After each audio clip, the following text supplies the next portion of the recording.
പാർട്ടിയിൽ PR agency ഉണ്ടോ? അങ്ങനെയൊന്നുമില്ല. അങ്ങനെ ഒരു ഏജൻസിയില്ല. കമ്മ്യൂണിസ്റ്റ് മാർക്സിസ്റ്റ് പാർട്ടിക്കകത്ത് പാർട്ടി സംസ്ഥാന കമ്മിറ്റിയുണ്ട്, പോളിറ്റ് ബ്യൂറോ ഉണ്ട്, കേന്ദ്ര കമ്മിറ്റിയുണ്ട്, ജില്ലാ കമ്മിറ്റി, എല്ലാ ജില്ലയിലും ജില്ലാ കമ്മിറ്റി മുതൽ പാർട്ടി ബ്രാഞ്ച് വരെ ആയിരക്കണക്കിന് 10,000-കണക്കിന് ബ്രാഞ്ച് വരെ ഉണ്ട്. അത് പ്രവർത്തിച്ചുകൊണ്ടിരിക്കുന്ന സിസ്റ്റമായി. ഈ രാജ്യത്ത് പ്രവർത്തിക്കുന്ന രാഷ്ട്രീയ പാർട്ടിയിൽ ഏറ്റവും സിസ്റ്റമായി പ്രവർത്തിക്കുന്നത് ഞങ്ങളാണ്. അത് ഇനിയും ഞങ്ങൾ അങ്ങനെ തന്നെ പ്രവർത്തിക്കും. അതിനിടയിലെ അൻവറിനെ പോലെയും ഒക്കെ ചില ആളുകൾ വരും പോകും. അത് ശീഹു അത്രേ ഉള്ളൂ. അതൊന്നും ഞങ്ങളെ ബാധിക്കുന്ന പ്രശ്നമല്ല.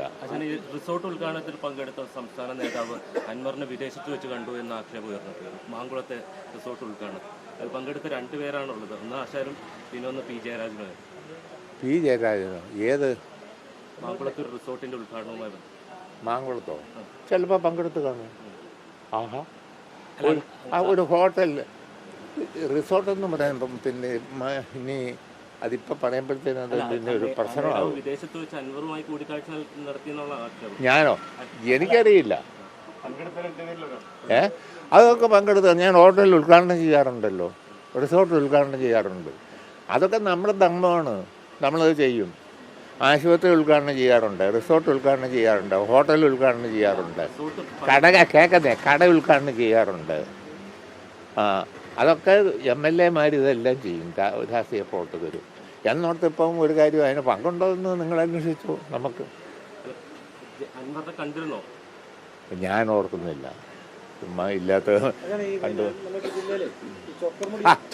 ആനക്കാര്യം പറയാം, ചേനക്കാര്യം പറഞ്ഞല്ലോ. ഏതായാലും അൻവറിന്റെ കാര്യം പറയാം. പുതിയ പാർട്ടി ഉണ്ടാക്കുന്നുണ്ട് പറയുന്നത്. അയ്യോ, ഏതാണ്ട് ഞങ്ങൾക്ക് ഏതാണ്ട് ഒരു പൂട പൊടിഞ്ഞ പോലെയാ. പിന്നെ അൻവർ പാർട്ടി ആയിൽ എന്നാ ഉണ്ടാക്കട്ടെന്ന്.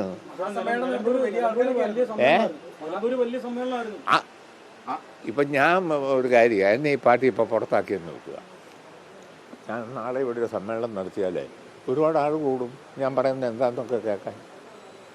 അത് സ്വാഭാവികമാണ്, അതൊന്നും വലിയ വിഷയമില്ലെന്ന്. ഓ പിന്നെ അതൊന്നും ഇവിടെ ഞാൻ പറയാം. എത്ര മഹാരഥന്മാർ വന്നിരിക്കുന്നു, സ്വതന്ത്രന്മാർ, മുണ്ടശ്ശേരി മാസ്റ്ററെ പോലുള്ള ആളുകൾ, AR മേനോനെ പോലുള്ള ആളുകൾ, എത്രയോ പേര്, TK ഹംസ സ്വതന്ത്രനായല്ലേ വന്നത്, പിന്നീടല്ലേ പാർട്ടി നേതാവായത്. അങ്ങനെ എത്രയോ പേര് വന്നിരിക്കുന്നു. അവരവരുടേതായ സേവനം അനുസരിച്ചിട്ടുണ്ട്.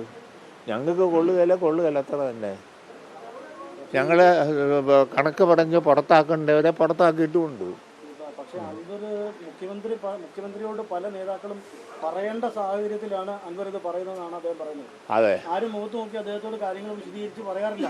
പാർട്ടിക്ക് പ്രശ്നങ്ങൾ ഉണ്ടാകുന്നുള്ളത് അദ്ദേഹത്തോട് പറയാനായിട്ട് സമ്മതിക്കുന്നില്ല എന്നാണ് പറയുന്നത്. ചുമ്മാ ചുമ്മാ നിങ്ങൾ വിവരക്കേട് എന്നോട് ചോദിക്കാതെ. മുഖ്യമന്ത്രിയെ കാണാൻ അവിടെ ചെന്നാൽ തന്നെ പൊളിറ്റിക്കൽ സെക്രട്ടറിയെ കാണണമെന്നില്ല. മുഖ്യമന്ത്രി ഇരിക്കുന്ന ഓഫീസൊക്കെ സ്വതന്ത്രമായ ഓഫീസാണ്. പൊളിറ്റിക്കൽ സെക്രട്ടറിക്ക് വേറെ ഓഫീസാണ്. പൊളിറ്റിക്കൽ സെക്രട്ടറിയെ കാണേണ്ട കാര്യമുണ്ട്, കണ്ടാൽ മതി. മനസ്സിലായില്ലേ? മുഖ്യമന്ത്രിയെ കാണണമെങ്കിൽ പൊളിറ്റിക്കൽ സെക്രട്ടറിയെ കാണണമെന്നേ ഇല്ല. അതിനോട് ചോദിച്ചാൽ അതിനുള്ള സംവിധാനമുണ്ട്.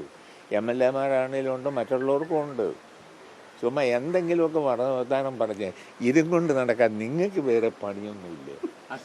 അൻവർ മാത്രമല്ല, KT ജലീലും സ്വതന്ത്ര നിലപാട് സ്വീകരിക്കുന്നത്. അല്ല, ജലീൽ അത് അദ്ദേഹത്തോട് ചോദിച്ചു. അതൊക്കെ നമുക്ക് കാത്തിരുന്ന് കാണാം. ഇല്ലാതെ അതിനിപ്പോൾ